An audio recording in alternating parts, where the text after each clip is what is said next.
उत्तर प्रदेश के रायबरेली मुंशीगंज एम्स में एक दिवसीय दौरे पर केंद्रीय स्वास्थ्य एवं परिवार कल्याण के राज्य मंत्री एसपी सिंह बघेल ने निरीक्षण किया।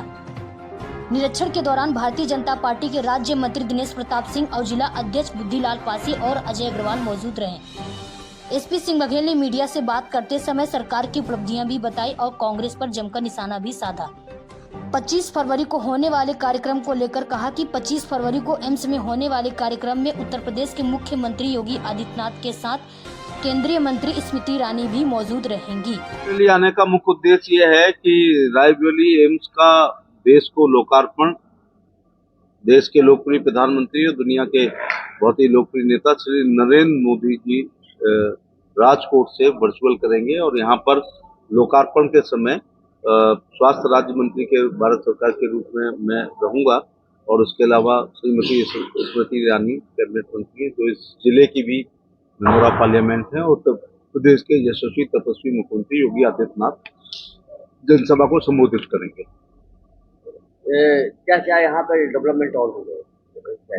नहीं, एम्स रायबरेली का यद्यपि 2009 में इसका 900 करोड़ रुपए से सैद्धांतिक स्वीकृति दी गई थी, लेकिन 9 से 14 तक कांग्रेस की सरकार को रहा था। 5 साल में वो चाहते तो पूरा खड़ा करके कर सकते थे, लेकिन ज्यादातर जो विकास है वो 2014 से 24 के बीच में नरेंद्र मोदी जी द्वारा किया गया। उन्होंने कोई बदले की भावना से काम नहीं लिया कि 2014 में यहाँ हमारा एमपी नहीं बना या 19 में नहीं बना या रायबरेली में नेहरू जी से लेके इंदिरा गांधी जी से लेके और राजीव गांधी जी तक सब लोगों ने रायबरेली अमेठी का प्रतिनिधित्व किया है। इसके बाद जो है एम्स को असली मूर्त रूप देने का काम नरेंद्र मोदी जी ने करने का काम किया और ये फुल्ली राज्य केंद्र सरकार के द्वारा पोषित योजना है। इसका सारा पार्लियामेंट से बजट होता है और पार्लियामेंट ने ही और दिल्ली सरकार ने ही सारा पैसा इनको देने का काम किया है और एमबीबीएस की 100 सीटें भी यहाँ हो रही हैं और स्पेशलाइजेशन में मुख्य रूप से मैं जो देख रहा हूँ कि 610 बिस्तरों वाला ये अस्पताल है। 100 सीटें एमबीबीएस की हैं, 30 बिस्तर आईसीयू के शामिल हैं, इमरजेंसी ट्रॉमा है, cardiology, cardiotherapy, forensic surgery, neurology, neurosurgery, pediatric surgery और यूरोलॉजी के क्षेत्र में यहाँ दोनों विशेषता है। रायबरेली में कोई बड़ा कार्यक्रम लगने जा रहा है अभी हाल में?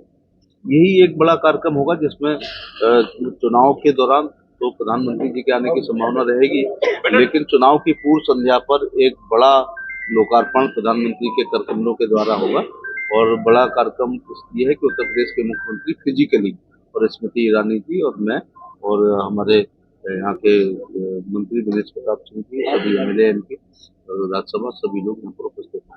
कांग्रेसी नेता एक बयान देते हैं राहुल गांधी के सड़कों पर उत्तर प्रदेश का युवा शराब पीकर नाच रहा है।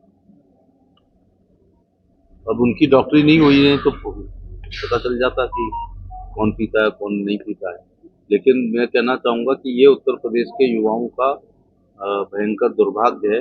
हम वो 11वां नंबर पे उनके पूर्वज आर्थिक स्थिति इकोनॉमी छोड़ के गए थे, जिसको मोदी जी ने 5वें नंबर पर ला दिया है। 5 ट्रिलियन यूएस डॉलर इकोनॉमी को हम पा चुके हैं, G20 का अध्यक्षता कर चुके हैं और इसी उनके ही और उत्तर प्रदेश देश का 7वां हिस्सा है। जब देश 5वीं आर्थिक स्थिति में आ रहा है तो उत्तर प्रदेश के नौजवानों का उसमें बहुत बड़ा योगदान है। अगर आईटी सेक्टर में हम बहुत बड़ा नाम कर रहे हैं देश विदेश में, तो उत्तर प्रदेश के नौजवानों का बड़ा काम है। अगर देश की सुरक्षा लोग कर रहे हैं तो उत्तर प्रदेश 7वां हिस्सा है, तो हमारे नौजवान उसमें भी काम कर रहे हैं। हर इंफ्रास्ट्रक्चर में उत्तर प्रदेश के नौजवानों का बड़ा योगदान है। ये बयान देकर राहुल गांधी उत्तर प्रदेश के पढ़े लिखे नौजवानों का घोर अपमान कर रहे हैं। सरकार की जांच पूछकर उसको पूछा गया है कल का ही। मैं इसलिए नहीं बहुत अचंभे में हूँ क्योंकि 25 जून 1975 को आपके जन्म से पूर्व इस देश में आपातकाल रायबरेली के चुनाव को लेकर ही जब ये इलेक्शन को बोगस कर दिया गया था तो रातों रात इमरजेंसी लगाई गई थी और विचार और व्यक्ति की स्वतंत्रता को खत्म कर दिया गया था, प्रेस की आज़ादी को समाप्त कर दिया गया था।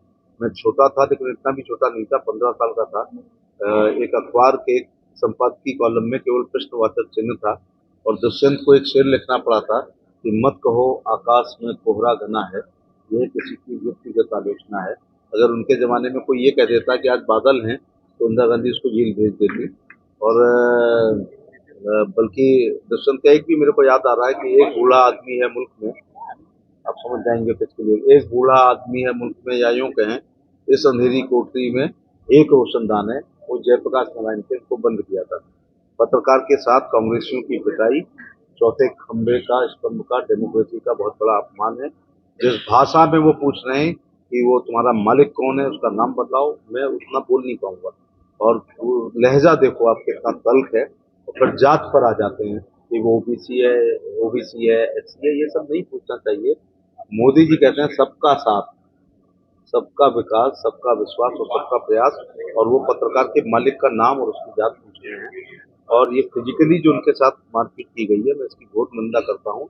और ये कहीं ना कहीं देश की आज़ादी को, विचार अभिव्यक्ति की स्वतंत्रता का हनन करने का काम कर रहे हैं और न्याय यात्रा निकाल रहे हैं। तो मैं तो इस न्याय यात्रा पर मुझे ऑब्जेक्शन है कि जब अगर नेहरू जी ने अपने 3-4 कार्यकाल में न्याय दे दिया होता, इंदिरा गांधी ने अपने 2-3 कार्यकाल जो भी रहे उसमें न्याय दे दिया होता, राजीव गांधी ने अपने कार्यकाल में न्याय दे दिया